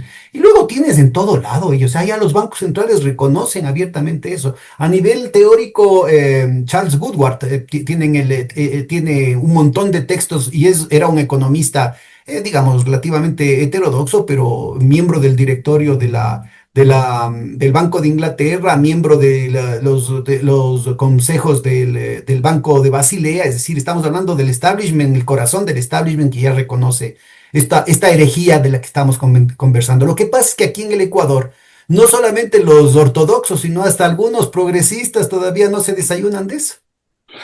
Así es, así es. Pero bueno, esa es la contribución, aunque nos cueste, aunque sea duro arar esto, Pedro, me parece que es importante mostrarlo, explicarlo en términos sencillos, publicarlo. Eso es un trabajo que es cuesta arriba, pero que Ahora, creo que es cuéntanos un poquito más, porque me parece que la riqueza de solamente ese parrafito que contaste es importantísimo, ¿no? Porque esto ubica el tema también, o sea, da pistas para esta economía política, porque hubo una pugna, ¿no? Ahí dentro del bloque de poder hubo una pugna ujú, ujú. en la que finalmente terminaron imponiéndose, yo te diría, como una infidencia, a través del dictáfono del teléfono desde el Banco Mundial en Washington. Augusto de la Torre daba las órdenes al Banco Central del Ecuador cómo tenía que hacerse la dolarización, inclusive antes de que el presidente Maguad se haya decidido, ¿no? Cuando todavía el presidente Maguad no era chantajeado y todavía decía que no íbamos a ir a la dolarización. Así fue la cosa. Esa es la verdadera historia que ojalá algún rato puedas entrar a conversar. Porque facilito también revisar los informes de prensa y van a darse cuenta que hasta la víspera de ese día, ¿no es cierto? No solamente el presidente de la República, sino el ministro de Finanzas estaba en contra de la dolarización. Al ministro de Finanzas le tuvieron que hacer un juicio, ¿no es cierto? El miércoles dijo que estaba en contra de la dolarización, el jueves le pusieron un juicio y el viernes dijo, no, yo sí estoy a favor de la dolarización. Así fue como se dieron las cosas. Todo esto de aquí, por favor, todo esto puede registrarse porque salió, pueden ver en los noticieros de Coavisa, de Teleamazonas, de TC Televisión y también en los periódicos principales. Yo me Ujú. acuerdo clarito, ya te digo, más sabe el diablo por viejo que por Sí, diablo. Así es que me parece que tienen ustedes ahí una canterita interesantísima. Ojalá pudieran convocar, por ejemplo, en la Flaxo, en la Facultad de Comunicación Social, en la Central, en la Católica, en las otras universidades, ¿no es cierto? Motivar a jóvenes estudiantes a que revisen los archivos, ¿no? El trabajo de sí. investigación de topos que han hecho ustedes, ese trabajo de hormigas, yo creo que de pronto no es accesible para todos, sobre todo por la falta de financiamiento, la gente tiene que trabajar. Pero recoger lo que hay en las hemerotecas no creo que sea ningún problema. Y van a Sí, sí, darse sí. cuenta que lo que tú estás diciendo está absolutamente corroborado por los datos y forma parte, ¿no es cierto?, de una urdiembre de conspiraciones, hay sí verdaderas conspiraciones, que incluyó el hecho de que algunos banqueros, algunos oligarcas, no les gustaba la dolarización porque no les convenía. Cuéntanos un poquito tus sospechas Exactamente. al respecto. Sí, verás, quiero plantear dos ideas. La una va a ser una idea y la otra me voy a robar tu sombrero de entrevistador porque te tengo una pregunta que a mí me interesa muchísimo sobre esta economía política, que yo la veo en las élites, en los medios, pero me parece que hay un mundo todavía que hay que explorar, ¿no es cierto?, en los archivos, en las entrevistas, que es todo el mundo de las autoridades, de los técnicos del Banco Central. Donde creo, y además en conversaciones que he tenido a raíz de este trabajo, empiezan a salir pistas, ¿no? Porque hay los nombres con los que se ha quedado la historia, de cierta manera, los grandes defensores de la dolarización, y luego hay muchos nombres de gente que estaba opuesta, de gente que opinaba distinto, estás vos mismo, que trabajaste mucho tiempo en el Banco Central. Entonces, un tema que yo quisiera explorar es justamente ¿Cómo se refleja esta economía política en el directorio del Banco Central, en la Junta Monetaria? ¿No es cierto? ¿Quiénes estaban ahí y cómo chocaban estas cosas? Pero digamos, me adelanté a la segunda parte. Luego, la primera parte era que, si bien había este grupo de las élites, habría otro grupo de las élites, ¿no es cierto?, que eran los grandes promulgores de la dolarización total, ¿no es cierto? Ellos no estaban jugando a estos arbitrajes monetarios, pero sí veían que su poder sobre la gestión monetaria, sobre la economía del país, sí podía depender de una dolarización total, porque ellos de todas maneras ya estaban manejando los flujos de divisas, ¿no es cierto? Sus ganancias ya las hacían en dólares por los negocios que hacían o que siguen haciendo en el sector externo, ¿no es cierto? Los oligarcas, los importadores, y además con el objetivo de ni siquiera meter los dólares de la economía. Digamos que es una de las otras cosas que es importante denunciar de toda esta historia, porque muchas veces los grandes empresarios, los grandes oligarcas agroexportadores dicen, bueno, nosotros somos los que generamos trabajo y traemos los dólares de la economía, pero realmente ni siquiera meten sus dólares a la economía, todo se queda afuera. Entonces, digamos, estos sectores de las élites, y además en una cuestión interesante Por si acaso regional. te cuento, era pecado mortal sugerir en el Banco Central, a mí hasta me multaron por plantear esto, sugerir en el Banco Central que los exportadores tenían que ingresar las divisas. Mm, Esto era un mm. atentado contra la libertad. Sí, sí. Y a que vean, amigos, amigas que nos escuchan, ¿no es cierto? Tiene sentido eso, ¿no es cierto? En una economía como la nuestra, ¿no es cierto? Por un lado tienes lo que puede hacer el sector público, ¿no es cierto? Cuando le entran divisas por concepto de exportaciones petroleras, o cuando por último tiene que endeudarse, ¿no es cierto? Que es la variable de ajuste ahorita, ¿no es cierto? Para financiar la expulsión de dólares de las élites, ¿no es cierto? A la deuda hay que entenderle así. Porque a veces la gente dice, es que la deuda es para un proyecto, la deuda es para esto, la deuda es para financiar los sueldos, los salarios de las personas, cuando realmente las élites, y ahora tenemos a las élites, pero en el Palacio de Carondelet, en el asiento principal, lo que están básicamente es utilizando la deuda para financiar la expulsión de sus divisas. Yo saco la plata, nunca la meto, que sea el Estado, pues, que meta los dólares, Y que le por eso pida el al Fondo Fondo Monetario Monetario, que le pida a los Internacional chinos, que le pida a todo el impide, mundo. por eso el Fondo Monetario Internacional impide que se toque la Reserva Internacional, por ejemplo, para dar plata a los hospitales, para que la gente no se muera. Claro. Exactamente, el fondo lo que dice es, no toque eso, pues porque algún rato me tiene que pagar a mí, le tiene que pagar Sí, al pero tenedor de ni bonos, siquiera, le ni tiene que siquiera pagar al eso otro. resulta porque ellos saben perfectamente que ni el préstamo que le hicieron a la Argentina, que es ilegal, ni el préstamo que le hicieron a Ucrania, que es ilegal, ni el tercero más grande, que es el préstamo que le han hecho al Ecuador, ninguno de los préstamos va a poder ser pagado. Saben Ujú, perfectamente, inclusive ahí hay informes internos del Fondo Monetario Internacional que dicen que no se va a recuperar esos préstamos. ujú. Y lo tienen clarito. Yo me acuerdo, abro otro paréntesis, porque esto es interesante compartirle a la gente incluso de manera anecdótica sobre lo que tú dices. Por esas cuestiones de la vida nos pudimos reunir en el 2021 con el equipo del Fondo Monetario Internacional a expresarle algunas preocupaciones, ¿no es cierto?, del proceso de endeudamiento del país. Y justo discutimos sobre este tema, ¿no es cierto?, de el problema de la fuga de capitales en Ecuador, que ellos decían, bueno, pero no es el caso argentino, ni los capitales buitres, ni no sé qué. Pero les Pero decía, tiene mucho humor eso. claro, claro. Entonces les decíamos, yo pensé, ¿verdad? En esa época que yo les iba a contar algo que no sabía. Entonces les digo, verán, el problema aquí, digamos, es que los grandes expulsores o no internadores de divisas son las propias élites, les digo. Y ustedes, además, si es que ven digamos, el acuerdo constitutivo del fondo, la gran ley del fondo, entonces, si ustedes detectan un problema de fuga de capitales, o no deberían prestarle plata al Ecuador, o deberían obligarle, de acuerdo a lo que dicen las normas del Fondo Monetario Internacional, a meter regulaciones para que no se fugue la plata de la economía. Entonces, ¿por qué no meten? Elemental, ¿no es cierto? Claro, básico. Y eso dicen ustedes mismos. Les decía, vean las normas del artículo constitutivo, tienen que meter controles de capitales, ¿no es cierto? Pues ustedes están prestando plata y la plata o se fuga o no entra. Y para mi sorpresa, digamos, entre comillas, porque ahora ya me estoy también volviendo ya viejo y ya no me sorprenden estas cosas, ellos entendían, Pedro, perfectamente. O sea, yo no les conté nada que no supieran ya. Y aún así, prestaban plata al Ecuador metiendo no ese tipo de condiciones que deberían poner, ¿no es cierto? Controles de capitales, etcétera, pero por supuesto, el IES, privatízame esto, túmbate el impuesto a salida de divisas, esas sí son las condiciones que te ponen. Pero entendían clarito el problema de fuga de capitales generado por las élites ecuatorianas. Y les vale un carajo, ¿no? O sea, hemos denunciado ahí Bueno, al pero profesor mira, y yo me Monetario acuerdo que la Internacional, pero gerenta no. de ese momento del Banco Central, no sé si denunció o explicó que habían 30.000 millones de dólares netos de depósitos netos de los ecuatorianos, o sea, depósitos de ecuatorianos menos préstamos de ecuatorianos en el exterior, 30.000 millones, o sea, más o menos el 30% del Producto Interno Bruto. Y en una Un sistema documentación financiero paralelo fuera del país, fuera del país, de lo registrado, ¿no? Que de lo obviamente que se sabe, Alfonso, claro. por ejemplo, lo que salió de Lazo, ¿no es cierto? Y también el tema como Lanfranco, como el Nora, Malena, el Bon Narco, todos estos fideicomisos ciegos que salió en Pandora Papers, en Panama Papers, en las que apareció el difunto presidente Piñera, ¿no es cierto? Y que decía, es que yo, como es fideicomiso ciego, no solamente que no puedo ver, sino que estoy prohibido de saber en qué se utiliza esa plata. Imagínate lo que estamos hablando. Bueno, con todo eso de ahí, ¿no es cierto? La fuga de capitales es muchísimo mayor.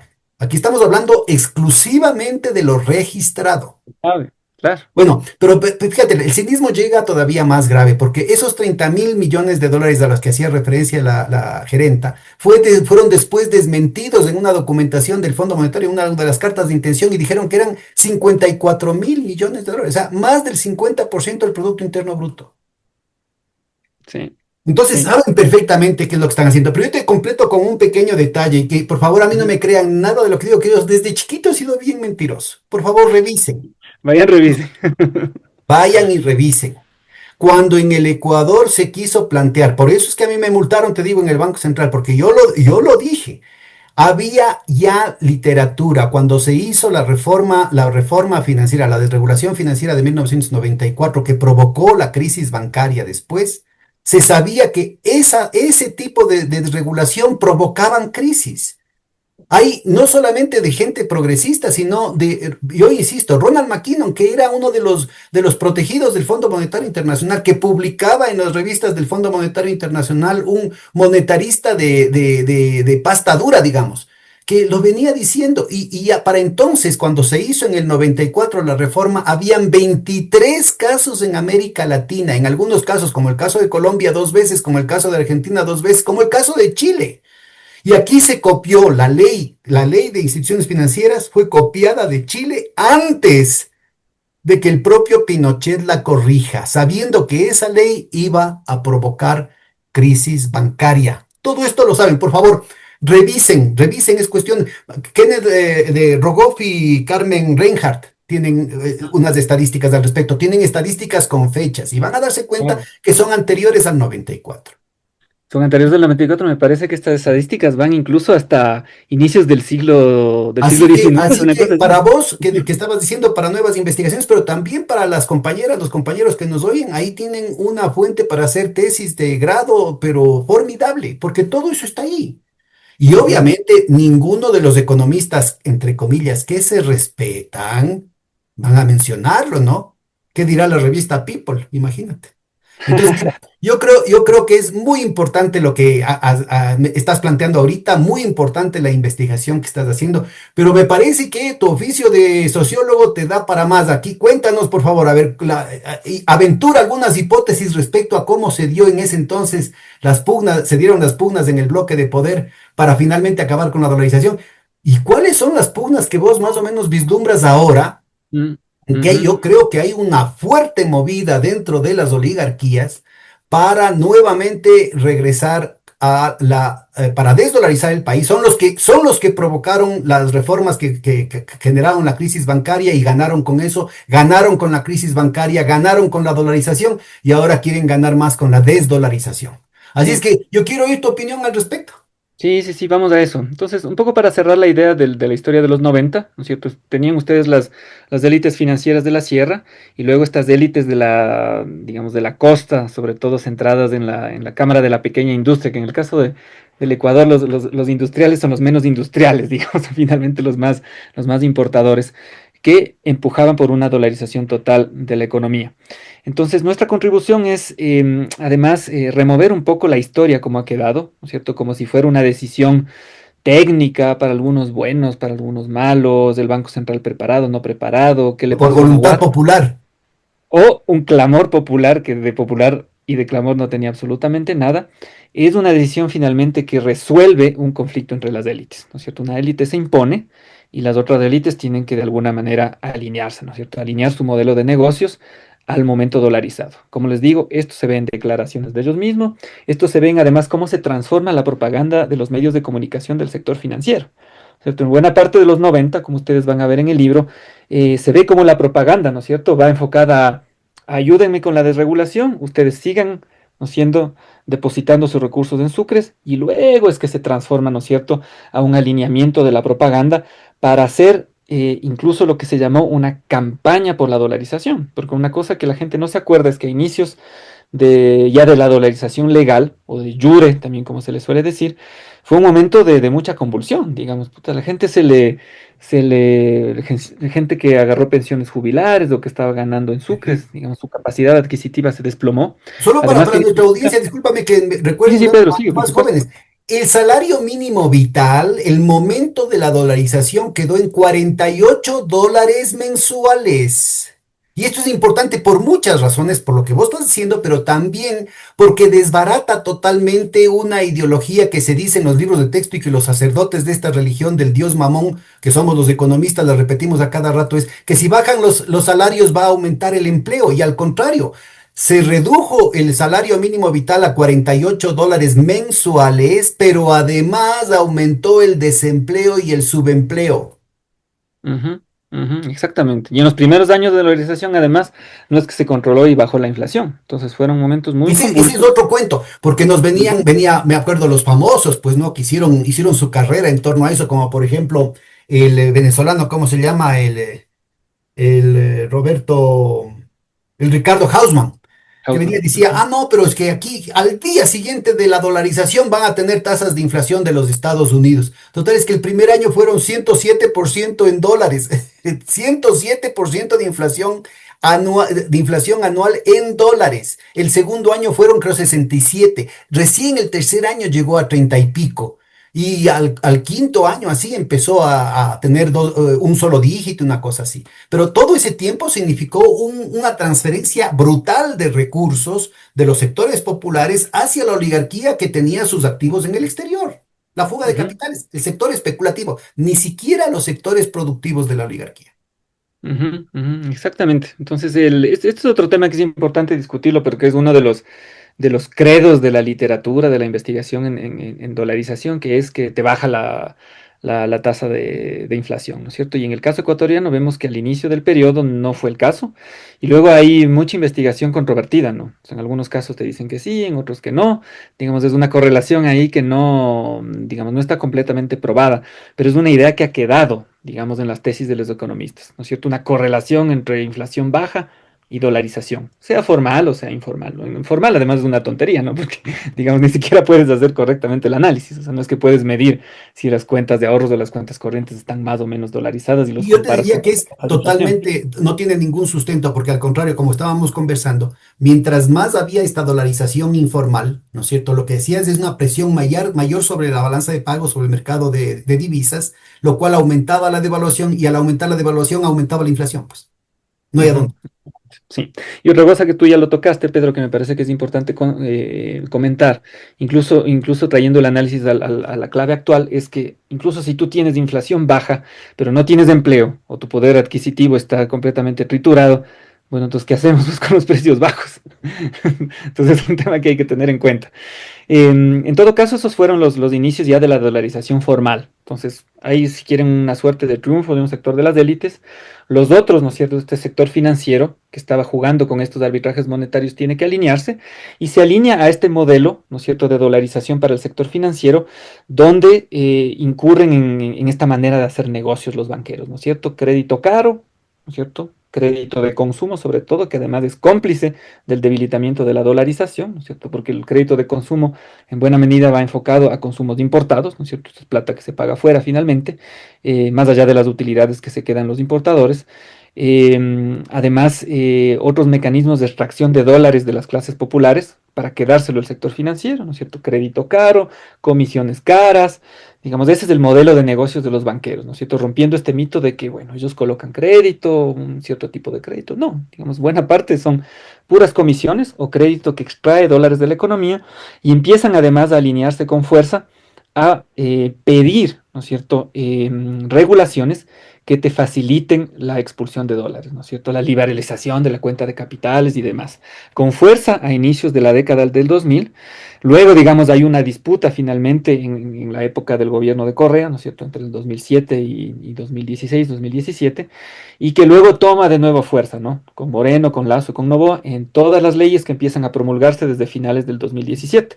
Entonces, si vemos esas leyes, ¿no es cierto?, desde finales del 2017 hasta las últimas, ¿no es cierto?, que se están discutiendo hasta ahorita con el tema de cooperativas y demás, están enfocadas a facilitar, ¿no es cierto?, la captación y la extracción de dólares de economía y facilitar su expulsión. Cuéntanos, hazme Insisto, un paréntesis y cuéntanos, por favor, el tema de lo de las cooperativas en el último paquete, bajo el nombre de integridad y ni sé qué cosas. sí, la ley de integridad. Yo como lo veo, ahí sería interesante ver tu opinión también, Pedro, pero me parece que de nuevo hay un juego de élites ahí, ¿no es cierto? Donde las élites oligárquicas que ya se han aliado a Noboa, ¿no es cierto? Es un bloque de poder además donde participan sectores de la fuerza pública, sectores además que ya están penetrando en el Estado de la fuerza pública, ¿no es cierto? Del narcotráfico. Yo como lo leo, hay un tema de negociación ahí con el sector financiero, o sea, es darles, digamos, este otro caramelo que por ahí las grandes cooperativas no sentían que les iba a pasar, ¿no es cierto? Ya hubo un proceso, además de comerse todas las pequeñas cooperativas, ¿no es cierto? De acotar el sector, como dicen ellos, cuando el sector cooperativo, sobre todo en el marco de una economía dolarizada, ellos hacen un trabajo, incluso sobre todo las más pequeñas, ¿no es cierto?, de captar recursos en la economía local y distribuirlo en la misma economía local. O sea, ni siquiera recentralizar esos recursos en Quito y Guayaquil, menos aún expulsarlos de la economía. Entonces, para los sectores de élite, para los sectores financieros, cuyo modelo de dolarización es yo agarro el dólar y lo boto de la economía, ¿no es cierto? Lo gestiono afuera, estas cooperativas chiquitas, cajas de ahorro, son los peores enemigos, pues, porque ellos te captan el ahorro y te lo colocan ahí mismo, ¿no es cierto? Hacen una distribución territorial de la liquidez, se llama eso. Entonces son grandes enemigos, a esos hay que eliminarles, etcétera, etcétera, ¿no es cierto? Nada quita que hay entidades donde han habido malos manejos y demás que tienen que regularse, pero la visión ya más de proyecto es, ese sector no nos ayuda, porque esos están recirculando los dólares en la economía, que eso realmente es un trabajo que le ayuda y le da salud al esquema dolarizado con todo lo restrictivo que es no tener moneda propia, esa cooperativa chiquita, esa caja de ahorro, lo que sí te hace, ¿no es cierto?, es te capta ese ahorro, a veces ahorro de los sectores migrantes, y te lo recircula en proyectos productivos en el En el territorio, territorio, en la comunidad, claro. en la comunidad. O sea, no te lo recentralizan, que por último digamos, bueno, ya Quito, Guayaquil, o sea, todavía está en el Ecuador. El problema es que cuando empiezas a centralizar los recursos, eventualmente entras en lógicas de importación, financiamiento de importadores y esos dólares terminan expulsados de la economía. Entonces, esos son los grandes enemigos. Pero las cooperativas grandes, ¿no es cierto?, que decían, bueno, estos ya son casi bancos, de todas maneras ya están cayendo sobre algunas regulaciones de Basilea y demás. Ahora me parece que hay el sector financiero dice, bueno, nosotros queremos más. O sea, ahora queremos comernos a las cooperativas grandes. Y bajo una supuesta mayor regulación para evitar manejos irregulares, etcétera, ¿no es cierto? Porque son grandes entidades que pueden tener cierto riesgo sistémico. Cuando el riesgo sistémico realmente lo generan los grandes bancos, ahora se las quieren comer a ellos. Pero en términos de economía política, ¿no es cierto?, de choques de las fuerzas, me parece que es un mecanismo como para jalarles a los bancos hacia el bloque de poder de Noboa. ¿Cierto? Es como, vengan para acá, no me critiquen si hay cosas que no les gustan, vengan para acá, ¿no es cierto? Yo meto una norma donde les obligo a las cooperativas a que sus certificados de aportación los transformen en acciones y les doy la posibilidad de que algunas de esas se disuelvan o incluso ustedes se compren las cooperativas. Digamos, eso es justamente lo que está detrás. Esa es la lectura que yo hago, ¿cierto? Hay una manera de Además, con un acercarles pequeño a los detalle, grandes ¿no? bancos y decirles, miren, ¿quieren Con las un pequeño cooperativas? detalle. Cómprense, cómprense. Con un pequeño detalle, me disculpas que me apagué para poder privilegiar tu imagen, que está un poco débil la señal. Un detalle que me parece que es muy importante, ¿no? Los banqueros se rehusaron por una manipulación política durante la época de Correa, se rehusaron a expandir el crédito. Ellos pudieron haber expandido el crédito conforme el crecimiento del Producto Interno Bruto. Recuerda que en términos de paridad de poder de compra, el ingreso per cápita más que se duplicó durante la época de Correa.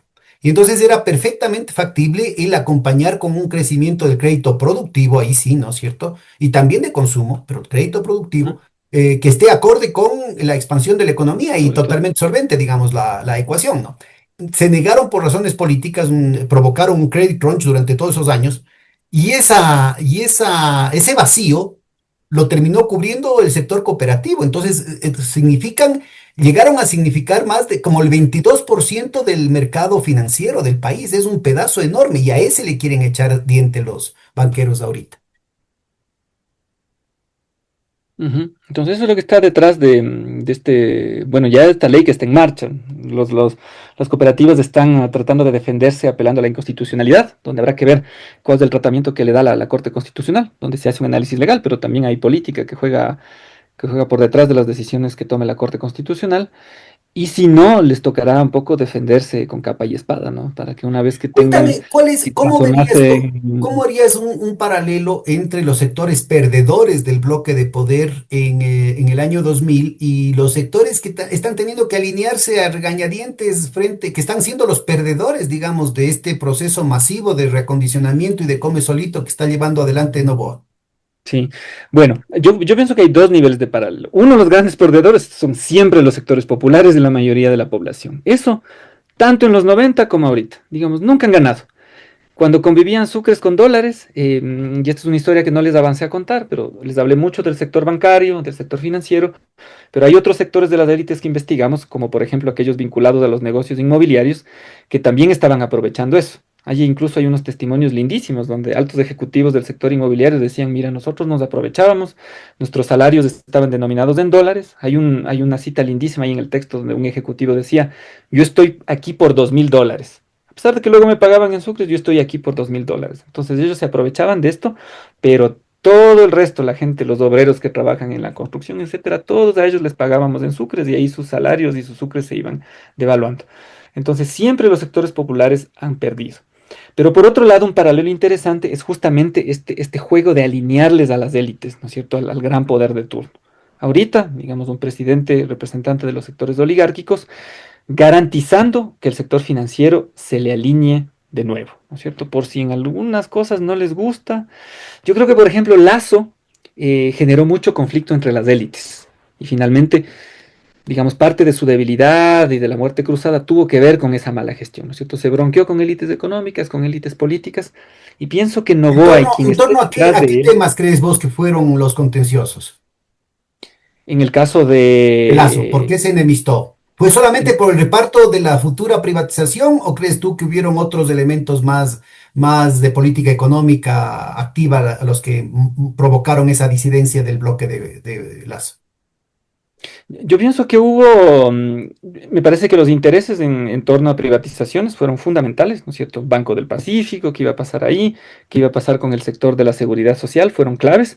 Y luego más los manejos, incluso con las élites políticas, que son el reflejo de las élites económicas, en la propia asamblea, ¿no es cierto? Y eso termina finalmente generándole bronca a Lazo, y su lectura ahí es que, bueno, no puedo más, tengo que ir a la muerte cruzada. Yo pienso que ahí Novoa y quien esté detrás de Novoa, ¿cierto? Porque eso para mí todavía es un poco un misterio, ¿no es cierto? Pero ahí tiene que haber, digamos, gente, me parece que es un bloque de poder que algún rato incluso se le puede ir de las manos y que seguramente ya tienen planes para el momento en que él ya no sea un presidente popular o no tenga algún sustento, digamos, ya generar algún tipo de relevo. Y por eso no me parece menor que la vicepresidenta pertenezca a otro sector de las élites. Entonces, si algún momento Novoa es el fusible, ya hay una vicepresidenta que de alguna manera va a bajar cierto nivel de tensiones a nivel social, pero este bloque de poder le va a seguir gestionando. Pero además es un bloque, me parece que está en una lógica de fagocitar, ¿no? Entonces están ahí fuerza pública, poderes oscuros vinculados al narco, sectores políticos, están tratando ahí de desmembrarle a la oposición, ¿no es cierto? Uno a uno, con chantajes y demás. Entonces es un bloque que fagocita y me parece que en el juego de las cooperativas garantiza que el sector financiero esté de su lado. Digamos que no haya broncas ahí. Y eso sí genera paralelos con lo que pasa al final de la dolarización de la vida del sucre, si quieres, a final de los 90. ¿No es cierto? Un alineamiento, ¿no es cierto? Una élite que le coge y le jala a la otra y le alinea. Entonces me parece que eso sí está pasando ahorita en un momento donde se va alimentando una crisis. Otra cosa que tú decías que a mí me parece importante, que es generar algunas reflexiones sobre qué aprendemos de lo que pasó en los años 90, ¿no es cierto? Porque esto es valioso. Y yo te decía dos cosas. La una nos permite leer procesos que están pasando en otros países, donde efectivamente hay convivencia del dólar con otra moneda, hay fuerte penetración del dólar, y yo pienso notablemente en el caso venezolano, si me permites un comentario ahí. Entonces, un poco con este pánico con respecto a la hiperinflación, que es entendible, digamos, desde el punto de vista de quienes toman decisiones, digamos, hacen conciencia de que hay, claro, una diáspora que está trabajando fuera, que está enviando recursos a Venezuela, a veces ni siquiera a Venezuela, ¿no? A Miami, digamos, a cuentas manejadas por venezolanos. Eh, y por otro lado, que hay una economía ilegal que te genera divisas. Entonces dicen, bueno, la dolarización informal no es una mala idea, ¿no es cierto? Nos puede ayudar a aplacar el problema de inflación, pero insistiendo en que esto, digamos, te hipoteca tu modelo de desarrollo, efectivamente. Entonces, hay lecciones aprendidas que son importantes para el caso venezolano, para el caso argentino, para enseñar que además hay élites, que hay intereses por detrás. O sea, que esto no es una discusión técnica nada más sobre control de la inflación. Digamos, hay intereses y hay grandes ganadores de este tipo de procesos. Entonces, esa es una de las lecciones. Pero en clave de lo que pasa en Ecuador, una de las lecciones principales es, miren, las élites siempre están por detrás y tienen planes y esos planes se van adaptando, ¿no es cierto? Tienen unos objetivos tremendamente egoístas y no les importa a ellos en sí la salud de la dolarización. O sea, nosotros, quienes hacemos investigación o hemos hecho política económica, nos pasamos pensando en eso. Digamos, el Andrés Arauz, que es una de las personas que más conoce del tema, pero las élites tienen planes que van cambiando, ¿no es cierto? Por un lado, la dolarización al 100% les interesa, pero asimismo, y me parece que la anécdota que tú contaste de Roón es fundamental, se le chispoteó, me parece, a Roón, una discusión que están teniendo internamente. Es que en algún momento, como ellos mismos están debilitando la dolarización con la expulsión de dólares de la economía, hasta cierto punto, digamos, el Estado va a poder aplacar eso a punta de deuda externa. Ellos están preparando un plan alternativo y saben, como mostraron en los años 90, que a través de este tipo de arbitrajes monetarios, si en algún momento tienen que desdolarizar la economía, y por supuesto la culpa se la echarán a Correa, que ya nada tiene que ver en este tipo de Claro. decisiones, o a quien carajo A se les Putin. ocurra culparle, a quien carajo se les interese culparle cuando ellos son los culpables, tienen un plan para sacarle provecho a un proceso de desdolarización. Y esto hay que dejarlo sentado. Y no es especulación, porque efectivamente un proceso de convivencia de sus activos dolarizados expulsados de la economía y licuar los pasivos que tienen en una moneda local es un proceso que ellos ya saben hacer y ya lo hicieron en los 90 y si terminan expulsándole al país de la dolarización, desdolarizando la economía, seguramente ya tienen un plan para sacarle provecho. Déjame pongo Entonces, una cuñita. Es indispensable que las autoridades monetarias exijan que se constituya y se fortalezca fondo de garantía y fondo de liquidez financiado por las ganancias de los propios bancos para que no le toque al país nuevamente hacerles un salvataje. ujú, exactamente, exactamente. Entonces, este tipo de reflexiones son importantes. Cuando se discute el tema de dolarización, ¿no es cierto? Debería discutirse a este nivel. O sea, no en qué es lo que dijo el candidato uno, qué es lo que dijo el candidato 2, con el chisme, con el rumor, que es lamentablemente cómo pasa la discusión sobre dolarización en tiempos electorales, sino efectivamente poniendo sobre la mesa este tipo de evidencias, ¿no es cierto? Las élites, ¿qué interés pueden tener?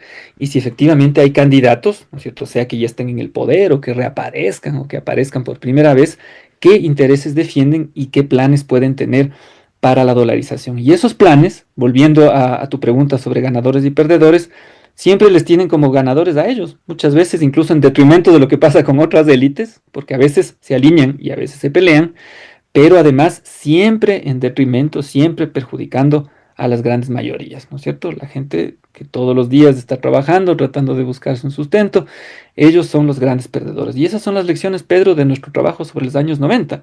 Entonces, si en algún momento se llega a un nivel de crisis económica y hacia allá es donde estamos yendo, uno, por comportamientos que son externos de la economía, hay que decirlo, pero también por las malas decisiones interesadas, malas entre comillas, yo diría, porque todas las decisiones son interesadas, ¿no es cierto? A veces me parece que los políticos de oposición al gobierno dicen, ah, es que no tienen experiencia, es que no estuvieron gestionando el Estado 10 años y demás. No, no, diga, eso no interesa. O sea, lo que parecen malas decisiones son decisiones deliberadas para llevarle a la economía del país y a la propia dolarización al despeñadero, porque por supuesto ya tienen planes listos y probados en la economía del país para sacarle provecho a ese tipo de esquema. Entonces, los grandes defensores de la dolarización, y este mensaje quiero dejarlo sentado, son sectores que en los años 90 se aprovecharon ya, ¿no es cierto?, de un esquema donde convivía el dólar con moneda nacional y posiblemente puedan replicarlo cuando le lleven a la economía del país a un cataclismo donde se ponga en entredicho la sostenibilidad del sistema monetario que tenemos actualmente.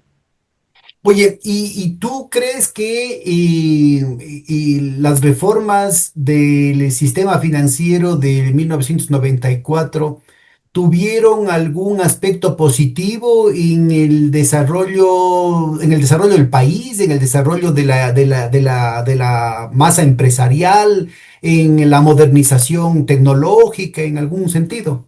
En Porque absoluto. esas eran las banderitas con las que nos vendían el cuento, ¿no? Claro, había una ley de modernización del Estado, ¿no es cierto? Que creó el CONAM y que favoreció las privatizaciones, que luego, digamos, se cayeron en parte por la protesta social, pero también por broncas entre las propias élites que no se pusieron de acuerdo en quién se llevaba la empresa eléctrica Quito, sobre todo pensando en la privatización del sector eléctrico. Esos eran básicamente los cometidos. Luego, desarrollo económico no ha habido en absoluto, digamos, y esa es otra de las cosas que hay que poner sobre la discusión, un tema incómodo, hablando de dolarización, por ejemplo, y pensando en que, digamos, las leyes, ¿no es cierto?, de los 90, el paquete que implementó la dolarización, las famosas leyes Prole de inicios de la década del 2000, y todas estas leyes que se han venido promulgando desde finales de 2017 hasta ahora, para administrar supuestamente la dolarización, para darle libertad, para facilitar los flujos de capitales, más bien lo que le ponen a este esquema monetario bien restrictivo es mucho a la deriva. Y cuando tú le ves a la deriva, ¿no es cierto? Es sobre todo cuando no tienes política económica activa, ¿no es cierto? Una política económica que te favorezca el ingreso de dólares, que evite su salida excesiva y que ayude a que los dólares circulen eficientemente en la economía. Cuando no tienes eso y, por otro lado, tienes shocks externos, ¿no es cierto? Los precios de las materias primas, el comportamiento del dólar a nivel internacional, ¿no es cierto? Un dólar que empieza a estar en entredicho por la política de los BRICS, la política de los chinos, etcétera. Cuando tienes eso, ¿no es cierto?, que se ve con fuerza ya desde finales del 2014, pero que se agrava desde el 2017 hasta ahora, más bien tú lo que tienes es un esquema que no te favorece el crecimiento económico.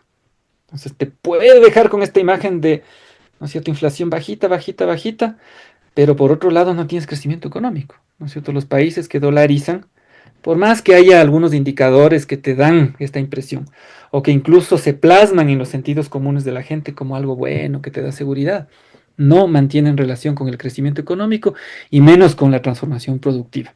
Y eso es una realidad estadística del esquema de dolarización. Cuando te quedas con el dólar, que es un poco la situación del Ecuador, lo que te toca es básicamente política económica proactiva, que es lo que se intentó hacer entre el 2007 y 2016. A pesar de que, claro, al interior también del gobierno de Correa había todavía embates de las élites, había economías políticas que se reflejaban ahí. Por eso había gente que no le quería al Pedro Páez internamente, entre otras cosas. Pero a pesar de eso, digamos, de esa política tributaria, incluso algunos beneficios, digamos, que algunos exportadores pudieron utilizar, toda la implementación de una red de seguridad financiera a través de ley, de alguna manera lograron ahí medio gestionar, digamos, ayudar a que la dolarización muestre una buena cara y no solo dependa de factores externos, porque la otra es de la deriva, ¿no? Entonces, pucha Diosito, los precios del petróleo que suban, porque bueno, si Claro. bien hay fuga de capitales del carajo, bueno, va a entrar plata por la importación del crudo. Bueno, y ahí O, viene el tema del blanqueo de la mafia, ¿no? iba a decir dos cosas más. Resulta ser que a cuál Taita Diosito estarán Exactamente, rogando estos señores, pues. claro. O sea, lo otro es además depender de la diáspora externa, ¿no es cierto? Que no es la de las élites, sino la gente que te manda plata a la economía. Que bueno, eso pasó a inicios de la dolarización formal, ¿no es cierto? Porque la gente se iba a España, se iba a Italia y mandaba dólares.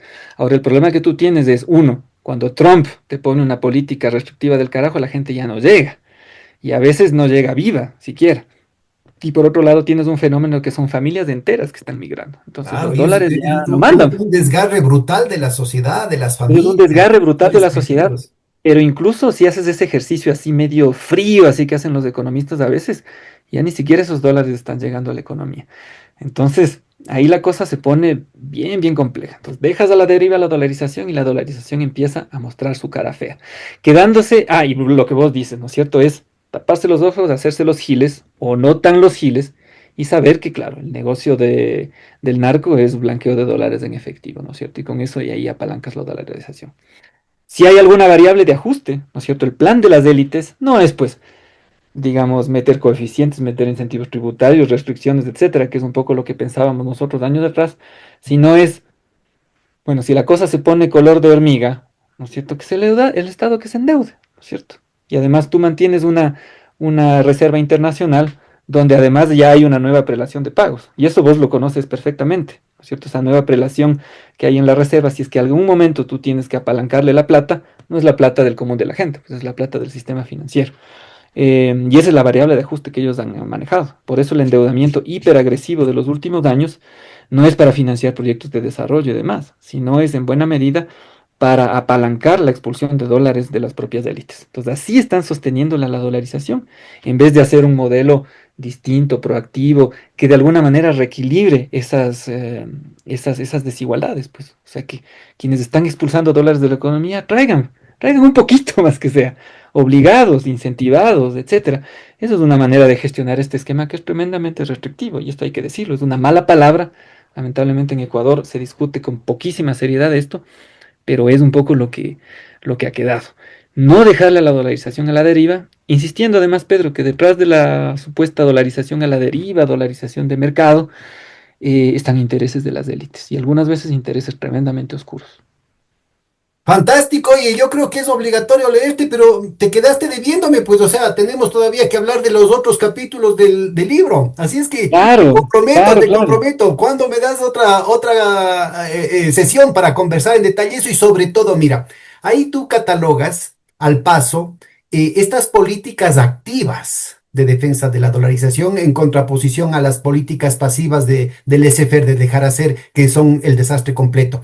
Yo creo que sobre eso tenemos que hablar, así es que en serio te comprometo. Me dices después Sí, con entonces gusto. cuándo podrías darme un Con tiempito. gusto, Pedro. Y la otra idea que te digo es, incluso podríamos contactarles a algunos de los autores, Chévere. los que son, los que hablan castellano, además incluso si queremos guardar el formato en castellano, en español, incluso se les puede involucrar en este tipo de discusión, ¿no es cierto? Otras historias nacionales y también otra cosa que nosotros proponemos es, como hablamos de historias nacionales, ¿no es cierto? También es importante hablarle en el marco de lo que está pasando con el dólar en los intercambios internacionales, ¿no es cierto? Los BRICS Sí. están avanzando fuertemente con interconexión de sus sistemas de pagos, están dándole una bronca al dólar ahí. Entonces hay que leer esto en doble clave, ¿no es cierto? Y eso es un poco lo que proponemos nosotros. Ahí le cambié el desenfoque de mi libro para que puedan Eso. ver. Miren, Ariel Wilkis, el Bueno, editor, nuestro ahí te va colega un aplauso, oye, me parece una excelente polarizaciones. iniciativa, un esfuerzo muy, muy, muy rico y que creo que tiene que dar lugar a todo un debate. La gente tiene que leerte. Yo creo que este artículo específico del Ecuador que lo has detallado es indispensable. Ojalá los movimientos sociales, la academia le presten la atención que se debería. Te mando un gran abrazo y te dejo comprometido para que después me digas qué fecha, ¿no? Un Por gran supuesto, abrazo. Pedro. Gracias, hombre. Que pases muy bien. Gracias por esta conversación. A Un vos, saludo. hombre.